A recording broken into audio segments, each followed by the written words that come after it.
Ang karakter na may takot na ekspresyon sa kanyang mukha ay inisip na ito ang parehong mga mata na nakita na niya.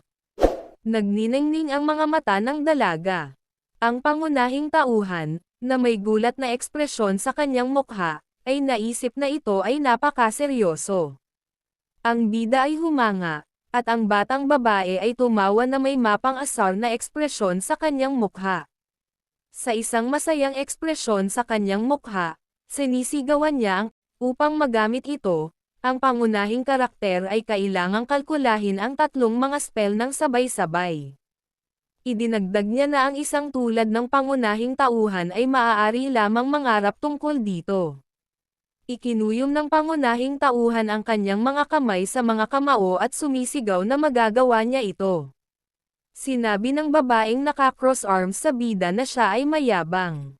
Ang Lin, nasiyahan sa reaksyon ng pangunahing tauhan, ay nagsulat ng ilang mga formula. Isa itong pagsusuri ng mahika. Iniharap ni Ant ang kanyang kamay, kung saan nakasulat ang mga formula. Ang pangunahing karakter ay may hawak na mga sheet ng papel na may mga formula sa kanyang mga kamay at sinabi na ito ay mas theoretical kaysa sa inaasahan niya. Naaalala ng pangunahing karakter kung paano, sa isang nakaraang buhay, kinuha niya ang isang salamangkero sa isang cylindrical na sombrero sa kwelyo na may galit na ekspresyon sa kanyang mukha. Naisip niya na kung ang tagapagtatag ng pamilyang Ludwig ay hindi nagpataw ng mga paghihigpit sa henetiko, maaaring samantalahin ito ni Ring. Ang langgam na may ngiti sa kanyang mukha ay nagtanong sa pangunahing tauhan kung ito ay talagang napakahirap na ito ay hindi nagkakahalaga ng kahit na subukan, at siya ay walang ideya kung ano ang ibig sabihin nito. Tinitingnan ng pangunahing tauhan ang formula at sinabing kailangan lang niya ng oras upang halos maunawaan ito. Binuksan ni Alan ang isang mata at sinabing wala siyang pagpipilian kaya gagawa siya ng exception. Kinukuha ng bida ang natitirang mga sheet ng mga formula, salamat sa kanyang tiyahin sa paggabay sa kanya, at pagkatapos ay ipaalam sa kanya na mula ngayon ay aalamin niya ito sa kanyang sarili. Ang langgam ay nakatayo sa harap ng pangunahing tauhan, na nagbabasa ng mga formula habang nakaupo sa mesa. Ang batang babae na may pekeng ngiti ay nagtanong sa pangunahing tauhan kung ano ang kanyang sinabi at kung talagang kailangan niya ang kanyang mga tagubilin, at pagkatapos ay hiniling sa kanya na huwag pansinin siya. Ang pangunahing karakter ay tumitingin sa mga sheet na may mga formula. Isang hindi pagsang-ayon ang ekspresyon ng mukha ni Ant. Umalis siya at sinisigawan ang bida na gawin ang gusto nito dahil hindi ito magtatagumpay. Idinagdag niya na hindi niya tuturuan ang pangunahing tauhan, kahit na lumuluha itong magmakaawa sa kanya. Nakaupo ang dalaga sa isang upuan sa tapat ng mesa at nagbabasa ng librong may pulang pabalat. Ang pangunahing tauhan ay nagsusulat sa isang piraso ng papel. Napatingin si Lin sa libro na may pagtataka. Ang pangunahing tauhan ay kumukuha ng lapis. Hinawakan niya ang pisngi niya at binigyan ng nag-aalalang tingin. Kumuha ng papel ang tiyahin mula sa bida. May sinusulat siya sa isang papel. Ang pangunahing tauhan ay tumitingin sa teksto ng may pagtataka, tinakpan ng dalaga ang mukha ng libro. Tahimik silang nakaupo sa mesa. Ang pangunahing tauhan ay may hawak na lapis sa kanyang kamay at nawala sa pag-iisip. Kumuha ng papel si Allen mula sa bida. Isinulat niya ang teksto sa isang piraso ng papel at ibinalik ito sa pangunahing tauhan. Ang pangunahing tauhan ay tumingin na may hindi pagkakaunawaan sa kanyang tiyahin, na tinatakpan ang kanyang mukha ng isang libro. Isang patak ng pawis ang tumutulo sa pisngi ng pangunahing tauhan, at saglit siyang natahimik.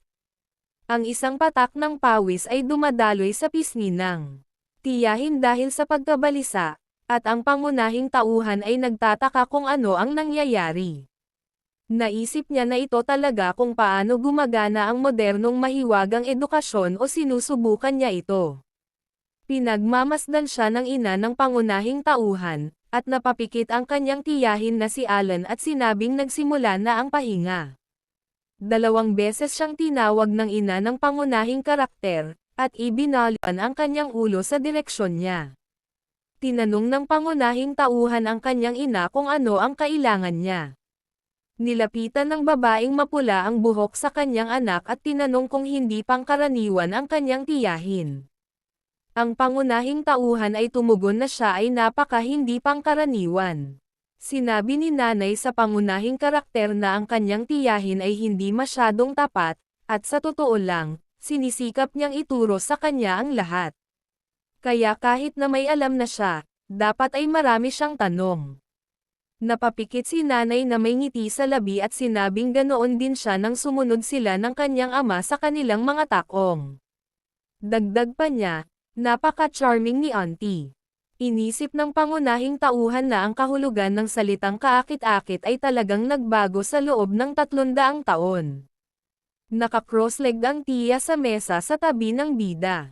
Tumingin sa kanya si Ryan na may hindi pagsang-ayon na ekspresyon sa kanyang mukha. Tinitingnan ni Ant ang bida. Napamulat siya ng mata sa gulat dahil napansin niyang nakatingin sa kanya ang bida.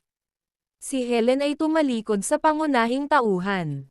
Muli niyang tiningnan ang pangunahing tauhan. Nang muli niyang ibinaba ang tingin sa manuskrito, ang pangunahing tauhan, na may dikontentong ekspresyon sa mukha, ay naisip na ang kanyang tiyahin ay lubhang nakakainis, mas nakakainis pa sa isang 6 na taong gulang na sari. Ang pangunahing tauhan ay lumingon sa kanyang tiyahin, at siya ay nanginginig sa pagkabalisa.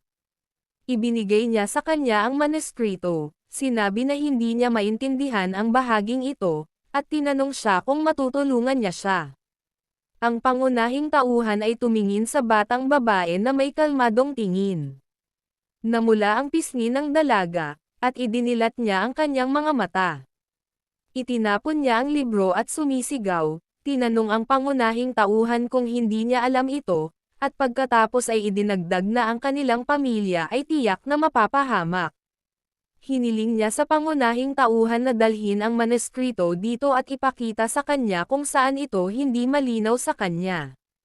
Itinuturo ng pangunahing tauhan ang kanyang daliri sa isang partikular na bahagi ng teksto. Sinabi ni Alan sa pangunahing tauhan kung paano niya ito dapat lutasin at pagkatapos ay idinagdag na walang problema. Pinitik ng dalaga ang kanyang mga daliri sa papel at sumigaw na kung gagamitin ng bida ang formula na ito, mas mabilis niya itong malulutas. At pagkatapos ay tinanong niya kung hindi alam ng bida ang tungkol dito. Ipinikit ng pangunahing tauhan ang kanyang mga mata at humingi ng tawad. Sumigaw ang batang babae sa pangunahing tauhan na wala siyang alam at tinanong siya kung ano ang ginawa niya bago siya ay 9 na taong gulang. Ang pangunahing tauhan ay nagsasabi sa kanyang tiyahin na siya ay ganap na tama at nagtanong sa kanya kung paano niya malulutas ang problema. Sigaw ni Bellin kung ano ang iniisip niya, wala siyang choice at gagawa siya ng exception para sa bida. Ang pangunahing tauhan ay nagtatanong, ano ang tungkol dito?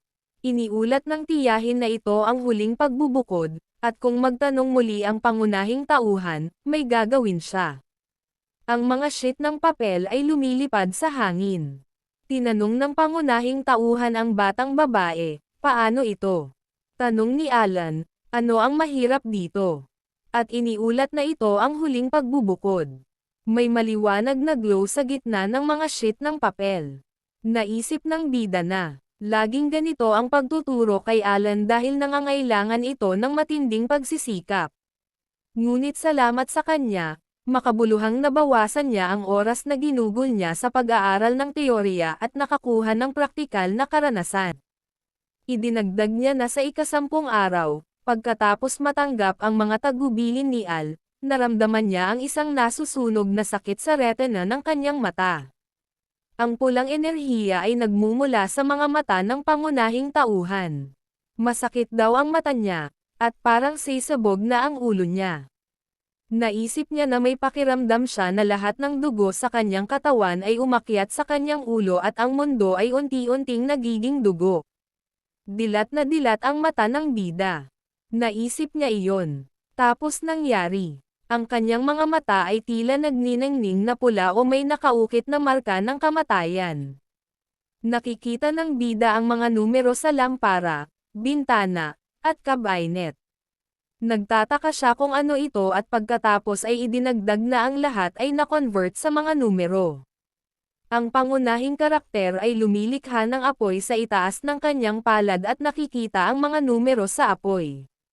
Nagtatanong siya kung ano ang hitsura ng magic na may nagulat na ekspresyon sa kanyang mukha. Akala niya naiintindihan niya ang lahat.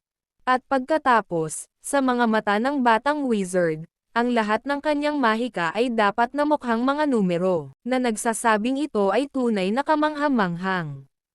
Ang pangunahing tauhan ay lumingon sa kanyang tiyahin na may gulat na ekspresyon sa kanyang mukha.